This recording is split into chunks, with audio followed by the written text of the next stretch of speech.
And thank you so much for joining us. I'm Rick Titus, and this is, of course, Robinson Restoration and Service. You know, one of the novelties, if you will, that we're getting kind of used to it, of walking around this facility with so many cars here, such a diversity of cars, you never know what you're actually going to stumble across. And frankly, it's easy for a guy like me to sometimes walk right by a car and not realize how special it actually is. So I mentioned to Tracy, so what's up with the old Dart? And he goes, wait. That car is far more important than you think. Tracey Robinson, do you want to explain to why this is a rare car? Yes. Okay, so this is a 1966 Dodge Dart GT. It's also referred to as a D-Dart, and it was built specifically by Chrysler Corporation to compete in the D-Stock category in 1966.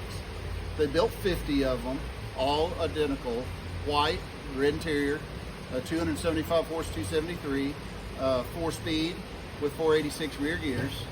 486. Yeah, wound it pretty tight. I was going to say, that was all about leaving.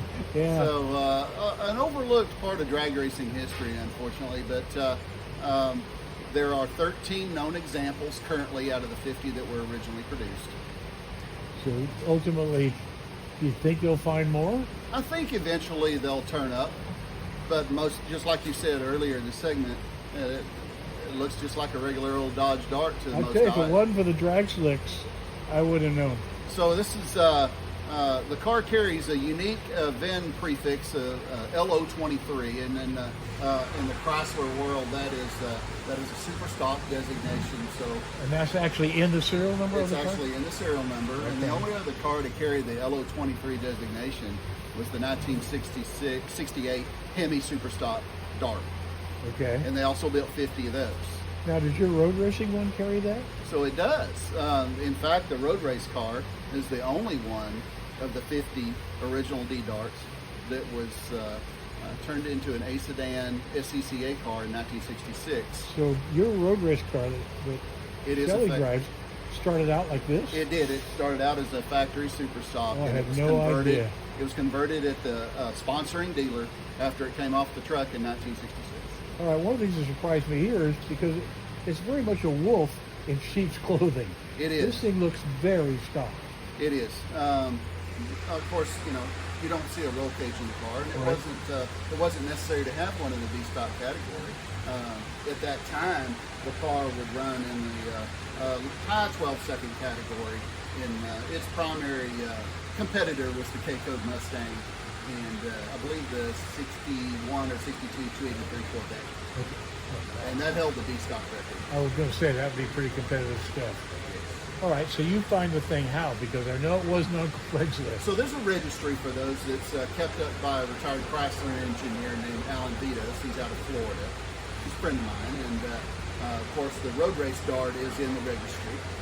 And when this car came available, unfortunately due to an untimely death, but he knew of the car, it was in the registry, and he gave me a call and said, someone needs to rescue this before something happens to it. I made arrangements, and literally in 24 hours, I was in Nevada picking the car up. And that's northern Nevada. Yes. That ain't Just Vegas, outside Jack. of Reno, exactly. Quite a ride. I think it's nothing but good news that you've got possession. But you'll take care of the car. Thank you. So currently, I do have the original engine out of the car, the 275 horse 273. It's since been upgraded to a full race prepared 340 for a little fun. And one of the novelties I thought about these cars is when they were delivered, the headers were actually in the trunk. Why? Yes, the headers were in the trunk. They left that to the proud new owner to install those. They were again, they were converted at the factory. They started out as LP23 Dart GTs, and then they took a segment of 50 of them and decided to go prepare those for super stock drag racing in D-Stock.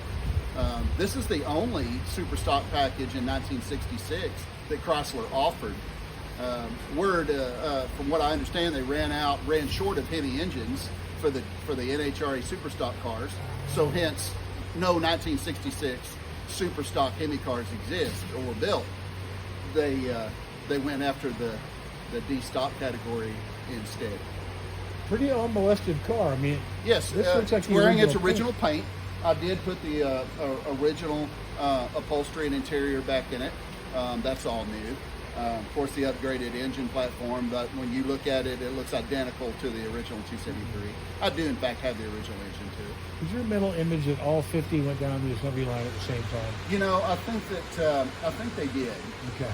I think they got their run done and got the bulletins out to the selling dealers to offer a super stock package because their racers were, you know, hungry for the next new car on the market, and this was it. Do you have any idea what they sold for new?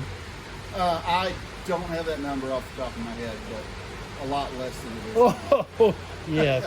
Hey, buddy, thank you for taking the time. We know you're very, very busy. Well, there you have it, an introduction to a car that would have been easy for a guy like me to walk right by, yet other people really bow to the thing when they see it. And I'm always fascinated by how people get so hooked up on these kind of cars. With all that said, we appreciate you being with us. We wish you open roads and safe motoring.